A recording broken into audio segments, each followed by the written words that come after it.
رب اشرح لي صدري ويسر لي أمري واحلل عقدة من لساني يفقهوا قولي رب زدني علما. محترم سامعین، قبروں پر کی جانے والے بہت سارے ایسے اعمال ہیں جو یا تو شرکیہ اعمال ہیں یا پھر وہ بدعت سے تعلق رکھتے ہیں. انہی میں سے چند ایسی باتوں کا آج کے خطبے میں انشاءاللہ ذکر ہوگا جو لوگ نیکی سمجھ کر قبروں کے ساتھ کرتے ہیں. درگاہوں یا مزاروں کے ساتھ میں، پکی قبروں کے ساتھ میں یا کچی قبروں کے ساتھ میں ہی کچھ ایسے اعمال کرتے ہیں جو شرکیہ اور بدعیہ اعمال ہیں، اور ان میں سے کئی اعمال ایسے ہیں کہ اس کے کر لینے کے بعد پھر انسان کا کلمہ پڑھ لینا کافی نہیں رہتا ہے. اسے کلمہ پڑھنا، کلمے کا اقرار کرنا زبان سے اسے نجات نہیں دلا سکتا ہے. پیارے ساتھیوں، سب سے پہلے تو ہم ایک اصول یہ سمجھ لیں کہ ہمارا عقیدے کی بات ہو، عقیدے کا معاملہ ہو، اعمال ہو، گھریلو معاملات ہو، باہر کے معاملات ہو، کسی کے ساتھ لین دین ہو، شادی بیاہ کا معاملہ ہو، کسی کے پیدائش یا وفات کے وقت کا معاملہ ہو، ہر طرح کے معاملات میں ہمیں چاہیے کہ رسول اللہ صلی اللہ علیہ وسلم کا طریقہ کیا ہے اسے سمجھیں اور اسی کو اپنائیں. اور وہ طریقہ ہمیں ملے گا کہاں سے؟ وہ طریقہ ہمیں قرآن مجید اور احادیث سے ملے گا. کہ کوئی بھی ایک عالم ایک بات بتلا دیا، آپ اس کو صحیح مان لیا اور اس کے پیچھے لگ گئے، یہ معاملہ درست نہیں ہے. آپ اس سے کم از کم اتنا تو جان سکتے ہیں، پوچھ سکتے ہیں کہ یہ کسی حدیث میں ہے یا نہیں ہے، اس کے لیے دلیل کیا ہے. تو ہمیں چاہیے کہ ہم اللہ اور اس کے رسول صلی اللہ علیہ وسلم کی ہدایات کے مطابق اپنے عقائد اور اعمال کی اصلاح کریں. اللہ تعالیٰ نے قرآن مجید میں ارشاد فرمایا وَمَا آتَاكُمُ الرَّسُولُ فَخُذُوهُ وَمَا نَهَاكُمْ عَنْهُ فَانْتَهُوا. جو کچھ تمہیں رسول دے دیں اسے لے لو.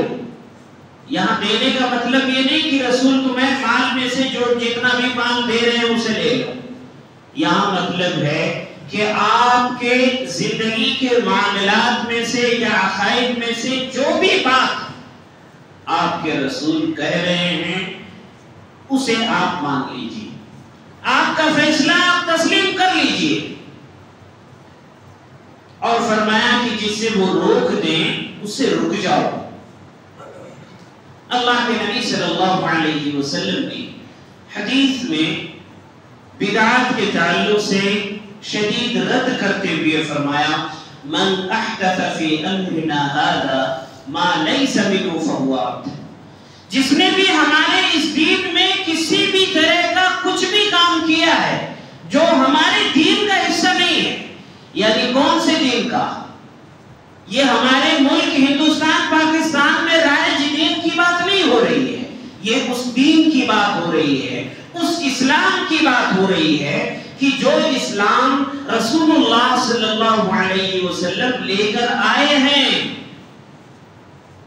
جو مکہ اور مدینہ سے دنیا بھر میں پھیلا ہے، اس دین کی بات ہو رہی ہے، اس اسلام کی بات ہو رہی ہے کہ اس میں، اس لائے ہوئے اسلام میں، نبی صلی اللہ علیہ وسلم کے لائے ہوئے اس طریقے میں جو کام نہیں ہے وہ بدعت ہے، مردود ہے، فہو رد، وہ مردود ہے.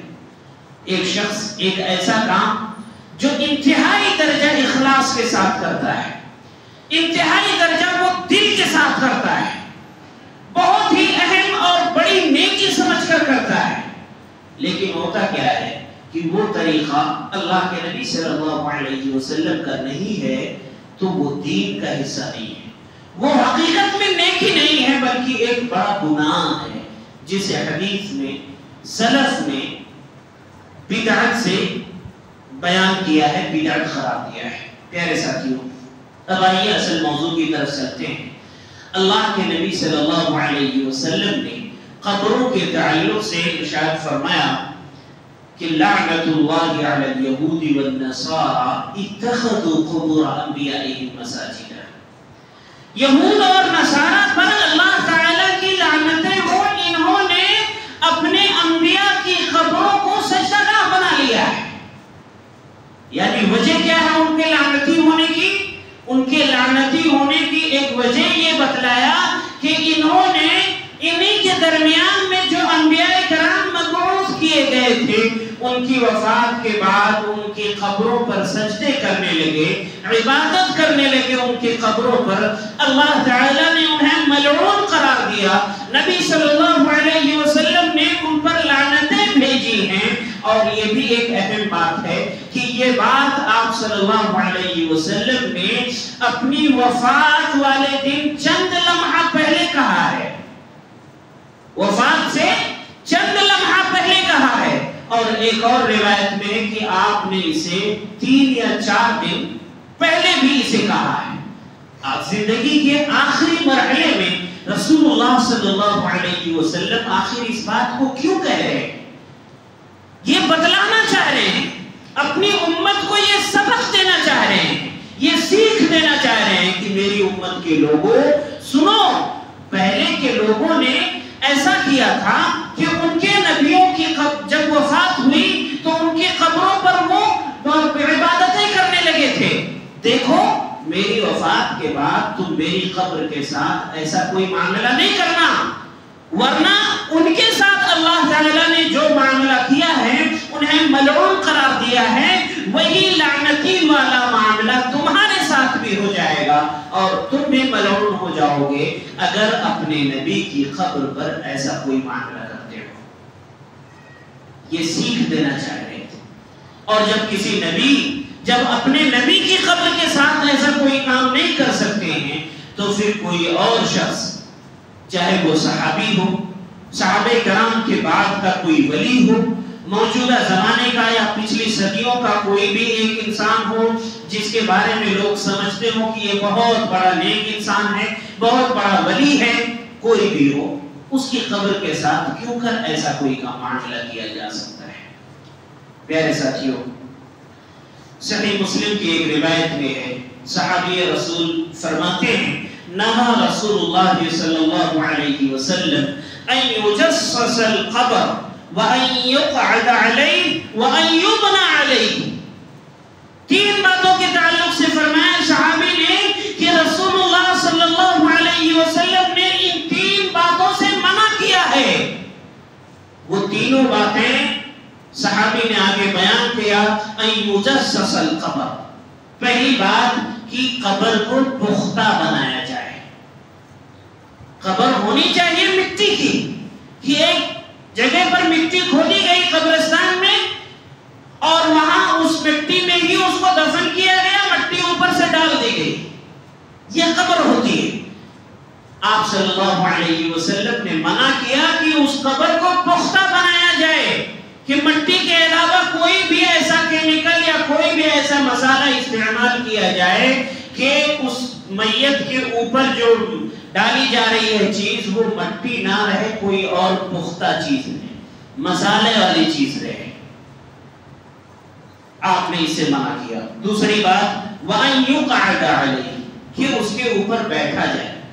بیٹھا جائے کا مطلب کوئی قبر پہ جا کے بیٹھتا ہے، یہاں مجاور بیٹھ کر بیٹھنے کی بات ہے۔ لوگ قبروں کو پختہ بنائیں اور اس قبر کا ایک مجاور متعین ہوتا ہے، وہ مجاور ہی وہاں پر سب سے بڑا لیڈر ہوتا ہے اس قبر کا، کہ جو بھی زائرین آتے ہیں ان کو وہ ساری ہدایات دیتا ہے اور اسی کے کہنے کے حساب سے وہاں پر انتظام و انصرام ہوتا ہے، وہ مجاور بن جاتا ہے۔ اللہ کے نبی صلی اللہ علیہ وسلم نے فرمایا کہ آپ نے اس پر بیٹھنے سے منع فرمایا۔ وَأَن يُبْنَى عَلَيْهِ، یا پھر اس پر کوئی عمارت بنائی جائے۔ اللہ کے نبی صلی اللہ علیہ وسلم نے ان 3 باتوں سے منع کیا ہے. لیکن افسوس ہے کہ یہ تینوں ہی کام آج لوگ کرتے ہیں، اور اس سے بھی بڑی خطرناک بات یہ کہ اس میں کوئی برائی بھی نہیں سمجھتے. یعنی ایک کام، کوئی غلط کام کر رہا ہے لیکن سمجھ رہا ہے کہ یہ غلط ہے، تو وہ برائی تو ہے ہی، لیکن وہی غلط کام ایک شخص کرے اور اس کو برا نہ سمجھے، اسے الٹا اور نیکی کا کام سمجھ بیٹھے، تو یہ اور زیادہ خطرناک ہو جاتا ہے. پھر ایسے شخص کو اس کام سے روک پانا یا اس کو اپنے آپ کو اس گناہ میں سے نکالنا یہ بہت مشکل کام ہوتا ہے. ایسے شخص کے بارے میں امید یہی کی جاتی ہے کہ شاید یہ اسی پر ہی مر جائے گا، کیونکہ وہ اسی گناہ کو ہی نیکی سمجھ رہا ہے، اسی غلط کام کو ہی دین سمجھ بیٹھا ہے. اللہ کے نبی صلی اللہ علیہ وسلم نے صحیح مسلم کی ایک اور روایت میں ارشاد فرمایا، لا تصلوا الى القبور ولا تجلسوا علیہا. قبروں کی طرف رخ کر کے نماز نہ پڑھا کریں اور نہ ہی اس پر مجاور بنیں. قبروں کی طرف رخ کر کے نماز پڑھنے سے آپ نے کیوں منع کیا ہے؟ اس میں یہی وجہ ہے. یہاں ایک بات یہ بھی غور کی ہے کہ آپ صلی اللہ علیہ وسلم نے یہ بھی نہیں کہا کہ قبروں کی عبادت نہ کی جائے، بلکہ ایک عام بات کہا کہ قبروں کی طرف رخ کر کے نماز نہ پڑھی جائے. یعنی وہ نماز خالص اللہ کے لیے ہو رہی ہے، لیکن اگر رخ قبر کی طرف ہے کہ ایسی جگہ پر نماز پڑھی جا رہی ہے کہ سامنے کوئی قبر ہے، تو آپ نے اس سے بھی منع کیا ہے کہ ایسی جگہ پر اللہ کی عبادت آپ نہ کریں کہ جہاں پر شرک میں پڑ جانے کا خدشہ ہوتا ہے. آپ اللہ کی عبادت کریں، نماز آپ پر فرض ہے، لیکن اس کے لیے ایسی جگہ کا انتخاب کریں کہ آپ کے سامنے قبر نہ ہو، آپ اس قبر کی طرف رخ آپ کا نہ ہو. محترم سامعین، قبروں ہی کے تعلق سے صحیح مسلم میں ایک اور روایت موجود ہے. خلیفۃ المسلمین امیر المؤمنین علی بن ابی طالب رضی اللہ عنہ ایک مرتبہ اپنے ایک ساتھی ابو الحیاج الاسدی تابعی ہیں، ان سے کہتے ہیں کہ کیا میں تمہیں ایک ایسے مشن پر، ایک ایسے کام پر نہ بھیجوں کہ جس مشن پہ، جس کام پر مجھے یعنی علی رضی اللہ عنہ کو رسول اللہ صلی اللہ علیہ وسلم نے خود بھیجا ہے. پھر وہ کام بتلایا کہ جاؤ اور کوئی بھی تصویر تمہیں ملے گی تو اس کو مٹا دینا، مسخ کر دینا، ختم کر دینا، اور کوئی بھی قبر اگر زیادہ ابھری ہوئی ملے گی، کوئی بھی قبر تمہیں پختہ ملے گی، اسے توڑ کے برابر کر دینا. یہ اللہ کے نبی صلی اللہ علیہ وسلم کی ہدایات ہیں جس پر صحابہ کرام نے عمل کیا ہے، اور اسی بات پر ہی موجودہ سعودی حکومت نے بھی عمل کرتے ہوئے وہاں سعودی عرب میں خاص کر مکہ اور مدینہ کے اندر جو بھی پختہ قبریں تھیں، جن میں سے امید کی جاتی ہے کہ کچھ قبریں صحابہ کرام کی بھی رہی ہوں گی جن کو بعد کے آنے والے لوگوں نے پختہ کر دیا تھا، ان تمام قبروں کو توڑ کر کے اور اسے برابر کر دیا. وہ پختہ مسالے والے ساز و سامان جو اوپر لگائے گئے تھے وہ سب کو ہٹا دیا گیا، اور سنت کے مطابق بس مٹی کی قبر وہ رہ گئی ہے. اسی ہدایت کے مطابق نبی صلی اللہ علیہ وسلم کی انہی تعلیمات کے مطابق وہاں کی حکومت نے عمل کیا، تو اب ہم مسلمان ہیں کہ اس سے چڑھتے ہیں، ان سے ہم جلن رکھتے ہیں. یہ حسد اور جلن اس حکومت سے نہیں بلکہ نبی صلی اللہ علیہ وسلم کی تعلیمات سے ہے. وہاں کے حکمراں اور بادشاہ نے ایک بات کہی تھی کہ ایک شخص اگر کوئی ایک بھی دلیل، کوئی ایک بھی حدیث ایسی پیش کر دے جس میں قبروں کو پختہ بنانے کے لیے ہدایت دی گئی ہو، جس میں قبروں کو پختہ بنانے کا ثبوت موجود ہو، تو میں نے ان قبروں کو جو توڑوایا ہے ان قبروں کو سونے سے بنوا دوں گا. مسالے سے نہیں، سونے سے بنوائیں گے. دلیل تو دو، ثابت تو کرو کہ اللہ اور اس کے رسول نے ایسی ہدایت کوئی دی ہو یا صحابہ کرام نے یہ طریقہ اپنایا ہو، لیکن کوئی بھی پیش نہیں کر سکتا ہے۔ پیارے ساتھیوں، موجودہ زمانے میں لوگ ایسی ہی پختہ قبروں کے ساتھ بہت قسم کے عقیدے رکھ لیے ہیں اور دور دراز کا سفر کر کے وہاں تک اس کی زیارت کے لیے جاتے ہیں۔ اللہ کے نبی صلی اللہ علیہ وسلم نے اس کام سے بھی منع فرمایا ہے۔ آپ نے فرمایا صحیحین کی روایت لا تشد الرحال الا الى ثلاثه مساجد، عبادت کی غرض سے 3 مسجدوں کا قصد کیا جا سکتا ہے، 3 مسجدوں کے لیے سفر کیا جا سکتا ہے، وہ ہے مسجد حرام، مسجد نبوی اور مسجد اقصی۔ اس کے علاوہ کوئی اور مسجد ہے یا کوئی اور مزار درگاہ کچھ بھی ہے، کوئی بھی شخص نیکی سمجھ کے عبادت کی غرض سے اس کا اگر سفر کرتا ہے تو وہ نبی صلی اللہ علیہ وسلم کی تعلیمات کی خلاف ورزی کرتا ہے۔ بعض لوگ ایسا کہتے ہیں کہ ارے آخر یہ بھی تو جاننا چاہیے نا کہ وہاں پر لوگ کیا کیا غلط کر رہے ہیں، اگر ہم اس کو دیکھیں گے نہیں کہ وہاں لوگ غلط کیا کر رہے ہیں تو اس سے ہم روکیں گے کیسے؟ پیارے ساتھیوں، یہ سب حیلے اور بہانے ہیں بس، ورنہ حقیقت یہ ہے کہ آپ اپنے گھر میں رہ کر ہی موبائل میں بہت کچھ دیکھ سکتے ہیں کہ ایسی قبروں کے ساتھ کیا کچھ لوگ غلط کرتے ہیں۔ جتنا آپ وہاں جا کر دیکھیں گے اس سے زیادہ معلومات آپ کو، غلط باتیں آپ کو مل سکتی ہیں۔ آپ کو جاننا ہے تو گھر پہ رہتے ہی آپ دیکھ لیجئے نا، آپ کو وہاں جا کر اس کی زیارت کرنے کی، وہاں ایک ثواب کی غرض سے ادھر جانے کی اور اپنی خوش نصیبی اس میں سمجھنے کی کیا ضرورت ہے؟ اس میں کون سی خوش نصیبی ہے کہ کسی شخص کو کسی مزار یا درگاہ زیارت کرنے کا شرف حاصل ہو گیا ہے؟ اس میں کون سی بڑی خوبی ہے؟ پیارے ساتھیوں، اللہ کے نبی صلی اللہ علیہ وسلم نے ایسی قبروں کو توڑ دینے کا حکم دیا ہے۔ اللہ کے نبی صلی اللہ علیہ وسلم نے پختہ قبروں کو توڑ دینے، انہیں برابر کر دینے کی ہدایت دیا ہے، جیسا کہ میں نے احادیث سے دلائل پیش کیا ہے۔ قبروں پر اور بھی بہت سارے لوگ بہت ساری قسم کی بدعات کو انجام دیتے ہیں۔ میت کو جب دفنانا ہوتا ہے تو کتنے ہی لوگ عہد نامہ رکھتے ہیں، ایک چھوٹا سا کتابچہ، چھوٹا سی ایک کتاب رکھتے ہیں اور اس میں سلسلہ کچھ لکھا ہوتا ہے۔ لوگوں کا عقیدہ رہتا ہے کہ جب یہ چیز اس کے اندر رکھی رہے گی اور قبر میں جو فرشتے آتے ہیں وہ فرشتے آئیں گے، اس کو دیکھیں گے تو پھر اس کو چھوڑ دیں گے، اس کی نجات ہو جائے گی۔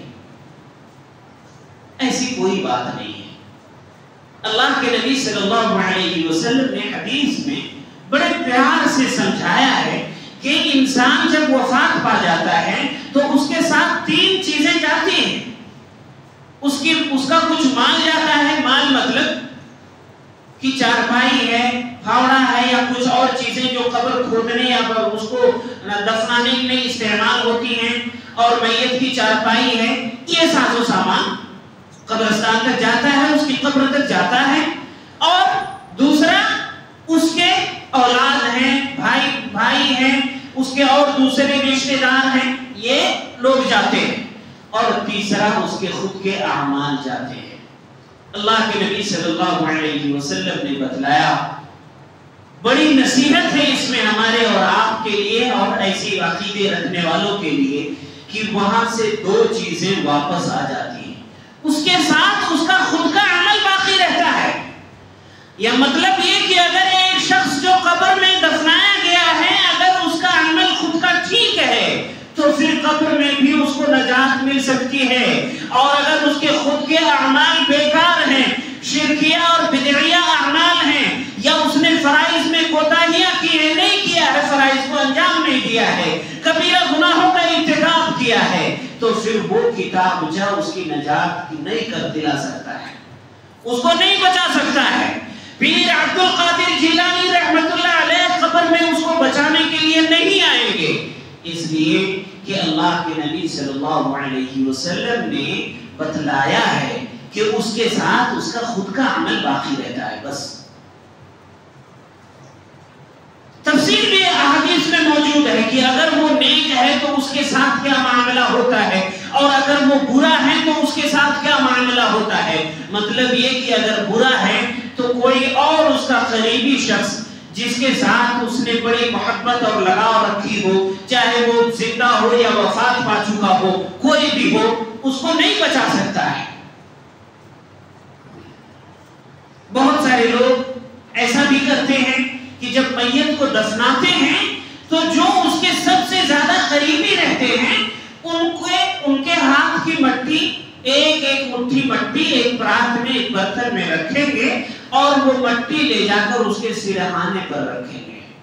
یہاں لوگ کرتے کہ نہیں کرتے، لیکن ایسا میں نے دوسری جگہوں پر دیکھا ہے۔ ایسی بھی کوئی بات، کوئی سنت سے یہ بات ثابت نہیں ہے۔ بعض دوسرے مقامات پر لوگ اذان بھی دیتے ہیں، کیا کہتے ہیں کہ ارے فرشتے کب آتے ہیں؟ جب لوگ 40 قدم چلے جاتے ہیں، تو جب 40 قدم ناپ کر 40 قدم قبر سے دور ہٹ جاتے ہیں اور وہاں پھر اذان دیتے ہیں، اور یہ عقیدہ رکھتے ہیں، ایسا ان کا ماننا ہے کہ ہم اذان دیتے ہیں تب فرشتے آتے ہیں۔ اور پڑوسی ملک پاکستان کا ایک کوئی جاہل عالم ہے، لوگ تو اسے عالم سمجھتے ہیں لیکن میں اسے جاہل کہہ رہا ہوں، اس لیے کہ وہ قبر کے اوپر کھڑے ہو کر مردے کو کلمہ پڑھا رہا ہے۔ ایک وہ شخص جو قبر میں دفنایا جا چکا ہے، اس کو دفنانے کے بعد اس کی قبر کے پاس میں کھڑے ہو کر کے اس کو کلمہ پڑھا رہا ہے، اس کو سکھا رہا ہے کہ بولو، فرشتے تم سے سوال کر رہے ہیں کہ تمہارا رب کون ہے، بولو ربی اللہ، میرا رب اللہ ہے، یاد کرو تم دنیا میں کس کی عبادت کرتے تھے، وہی تمہارا رب ہے، اور بولو کہ یہ محمد صلی اللہ علیہ وسلم یہ ہمارے رسول ہیں، اور جواب دو کہ میرا دین دین اسلام ہے۔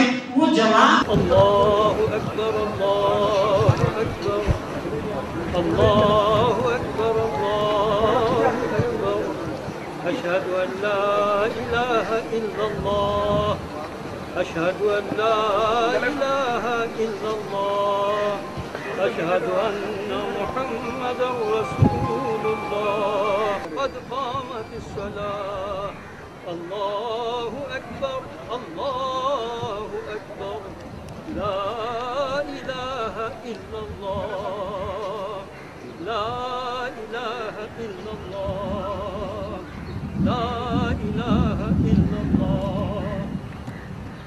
مخدوم قریشی صاحب، آپ یاد کریں دنیا کے اندر آپ موجود تھے اور کلمہ طیبہ پڑھا کرتے تھے، اور اپنے نبی کریم سرکار دو عالم رحمت للعالمین صلی اللہ تعالی علیہ وآلہ وسلم پر دل و جاں سے ایمان رکھتے تھے اور پڑھا کرتے تھے لا الہ الا اللہ محمد رسول اللہ۔ پڑھو میرے بیٹے تنویر قریشی، پڑھو لا الہ الا اللہ محمد رسول اللہ، پڑھو یاد کرو لا الہ الا اللہ محمد رسول اللہ، پڑھو لا الہ الا اللہ محمد رسول اللہ۔ بسم اللہ۔ اللہ تبارک و تعالی آپ کا وحدہ لا شریک ہے، آپ کا رب اللہ تبارک و تعالی ہے۔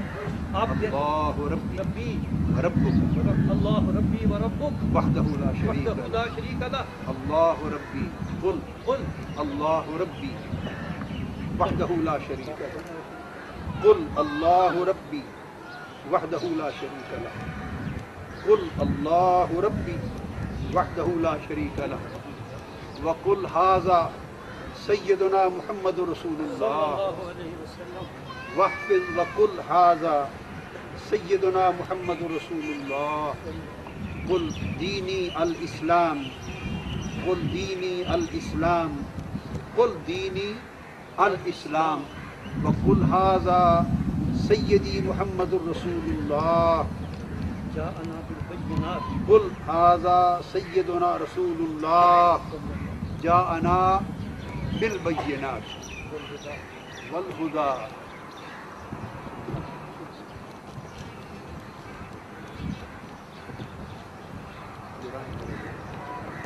یاد کریں آپ دنیا کے اندر کہا کرتے تھے لا الہ الا اللہ محمد الرسول اللہ صلی اللہ علیہ وسلم. سرکار کا نور تشریف لا چکا ہے، حضور جلوہ بار ہیں.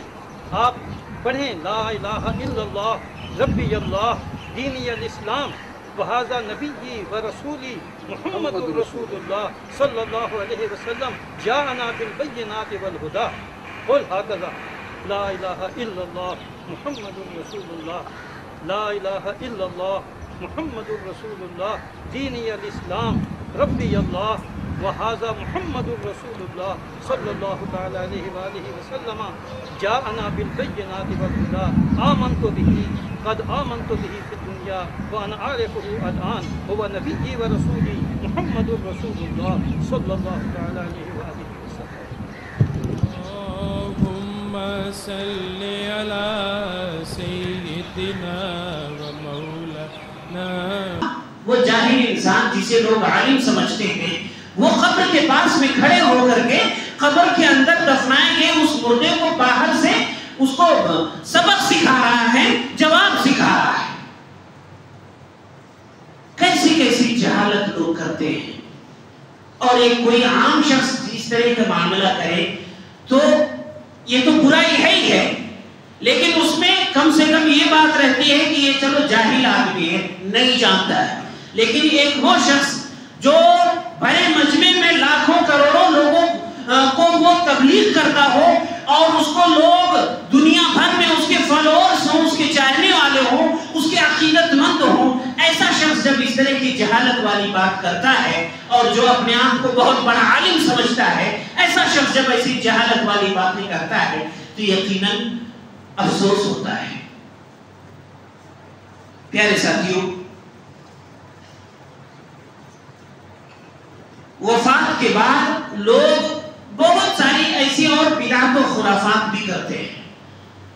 قرآن خوانی ہے، چنے کے دانوں پر کلمہ پڑھنا یا درود پڑھنا ہے، یا کسی اور کوئی مخصوص قسم کا درود ہے یا کوئی مخصوص قسم کا کلمہ ہے، اس کو متعین تعداد میں اتنی بار پڑھنا ہے اور اس کے ساتھ عقیدہ کیا ہے، اس کا جتنا بھی ثواب ہوتا ہے وہ پورا ثواب اس مردے کو ٹرانسفر ہو جاتا ہے. اب اس کو جنت کی سرٹیفکیٹ مل جائے گی. پیارے ساتھیوں، یہ تمام باتیں غلط رسم و رواج ہیں، یا تو شرکیہ اعمال ہیں یا تو بدعیہ اعمال ہیں، بدعت میں سے ہیں. ایسے کاموں سے ہم اپنے آپ کو بچائیں. قبروں پر ایک اور بات جو بہت ہی خطرناک طریقے سے لوگ انجام دیتے ہیں. بعض لوگ ایسے ہوتے ہیں کہ جو قبروں کی جالیوں میں جا کر کے دھاگا باندھ دیتے ہیں. قبر کے پاس موجود جو جالی ہوتی ہے اس میں دھاگا باندھ دیں گے، سوچیں گے کہ اب ہماری مراد پوری ہو جائے گی. کوئی قبر کے پاس میں موجود ایک درخت رہے گا، اس درخت میں جا کر کے دھاگا باندھ دے گا، یا کاغذ پر لکھا ہوا اپنا کوئی پیغام اس درخت میں لے جا کر کے لگا دے گا، ٹانگ دے گا، اور سوچے گا کہ اب پیر بابا ہماری فریاد سن لیں گے. اور کوئی اس قبر سے ملا ہوا دھاگا اپنے ہاتھ میں باندھے گا اور سمجھے گا کہ اب میری قسمت بن گئی ہے. پیارے ساتھیوں، یہ بہو وہی شرک ہے کہ جس سے اللہ کے نبی صلی اللہ علیہ وسلم نے صحابہ کرام کو روکا تھا، سختی سے انہیں تنبیہ کیا تھا. جب نئے مسلمان ہوئے بعد صحابہ کرام نے اللہ کے نبی صلی اللہ علیہ وسلم سے ایک سفر میں یہ درخواست کیا، اجعل لنا ذات انواط کما لهم ذات انواط. ذات انواط یہ ایک درخت تھا جس میں مشرکین اپنے جنگی ہتھیاروں کو ٹانگا کرتے تھے برکت کی نیت سے کہ جو ہتھیار اس میں ٹانگ دیا گیا اس کے استعمال کرنے میں زیادہ بھلائی ہے، اس کا وار بیکار نہیں جائے گا، ایسا مشرکین کا ماننا تھا. بعض نئے مسلمان ہوئے، لوگوں میں سے، صحابہ کرام میں سے جو ابھی نئے نئے مسلمان ہوئے تھے، انہوں نے اللہ کے نبی صلی اللہ علیہ وسلم سے فرمائش کیا کہ آپ بھی ہمارے لیے اسی طرح کا کوئی درخت مخصوص کر دیجئے، ہم بھی اپنے ہتھیار اس میں ٹانگا کریں گے۔ اللہ کے نبی صلی اللہ علیہ وسلم نے انہیں سختی سے تنبیہ کیا اور مثال دیا کس کی، آپ اس مثال پر غور کیجئے۔ فرمایا کہ یہ تو بالکل ویسے ہی ہے جیسے موسیٰ علیہ السلام سے ان کی قوم والوں نے کہا تھا اجعل لنا الہا کما لہم آلہہ، کہ اے میرے نبی موسیٰ علیہ السلام آپ ہمارے لیے بھی اللہ کے علاوہ کوئی ایک معبود بنا دیجئے جس کی ہم عبادت کریں گے جیسا ان غیروں کے معبود ہیں۔ آپ غور کیجئے، اللہ کے نبی صلی اللہ علیہ وسلم سے وہ نئے مسلمان ہوئے لوگوں نے یہ نہیں کہا تھا کہ آپ ہمارے لیے کوئی بت بنا دیجئے، کوئی عبادت کی جگہ بنا دیجئے کہ ہم لوگ مخصوص طور پر ایک اللہ کے علاوہ کسی اور کی عبادت کریں گے، بلکہ فرمائش صرف اتنی تھی کہ ایک درخت متعین کر دیجئے، ہم لوگ برکت کے ارادے سے اپنے بھی سامان اس میں ٹانگا کریں گے۔ بس اتنی سی فرمائش تھی، عبادت کی بات اس میں نہیں آئی تھی، لیکن اللہ کے نبی صلی اللہ علیہ وسلم نے اس کو مشابہت دیا اس بات سے کہ موسیٰ علیہ السلام سے ان کی قوم والوں نے فرمائش کیا تھا کہ ہمارے لیے آپ معبود بنا دیجئے۔ بتائیے کیا موجودہ زمانے میں یہ وہی شرک موجود نہیں ہے؟ قبروں اور مزاروں کے پاس میں ایک درخت ہوتا ہے، لوگ جا کر اپنے کاغذ پر لکھے ہوئے اپنے پیغام کو وہاں پہنچ ٹانگ دیتے ہیں، یا اس میں کوئی کپڑا یا دھاگا کچھ باندھ دیتے ہیں۔ پڑوسی ملک پاکستان کا ایک اور درخت کے بارے میں خبر میں نے موبائل میں سنا، ایک لوگ جاتے ہیں اور اپنی شلوار اتار کے اس درخت پر ٹانگ دیتے ہیں۔ ویڈیو میں دکھایا گیا ہے سینکڑوں کی تعداد میں اس میں شلوار، پیجامے اور پینٹ وغیرہ اس میں ٹکے ہوئے ہیں۔ لوگوں کا عقیدہ کیا ہے؟ بس اس پر اگر آپ اپنی شلوار نکال کر ٹانگ دیں گے تو آپ کی مراد پوری ہو جائے گی۔ اور وہ شلوار کون سی ہونی چاہیے؟ گھر سے نیا لے کے نہیں آنا ہے، یا کوئی پرانا گھر میں رکھا ہوا وہ لے کے نہیں آنا، اپنا جو آپ پہنے ہوئے وہی نکال کے ٹانگنا ہے، تو آپ کی مراد پوری ہو جائے گی۔ یہ بالکل ہو بہو وہی شرک ہے جس سے اللہ کے نبی صلی اللہ علیہ وسلم نے صحابہ کرام کو روکا تھا، تنبیہ کیا تھا، اور موسیٰ علیہ السلام کے زمانے میں جب ان کے قوم والوں نے معبود بنا کی بات کہی اس سے مشابہت دی تھی۔ اللہ تعالیٰ ہم سبھی کو سبھی طرح کے شرکیہ اور بدعیہ اعمال سے بچائے، ہم تمام لوگوں کو گناہوں سے ہمیں بچائے اور ہمیں اچھائیوں بھلائیوں کی توفیق دے، ہمارے اعمال اور عقائد اور اعمال کی ہماری اصلاح فرمائے۔ الرحمن الرحیم، ہم میں سے جو بے اولاد ہونے نیک اولاد عطا فرما، جو بھی بیمار ہونے شفا عطا فرما، جو وفات پا چکے ہوں ان کی قبروں میں جنت کی نعمتیں پہنچا دے، ہمیں ہر طرح کے اختلافات سے بچا لے، ہم سب لوگوں کو دین کی صحیح اور درست سمجھ عطا فرما دے۔ آمین۔ وصلی اللہ علی نبیہ وعلی آلہ وسلم۔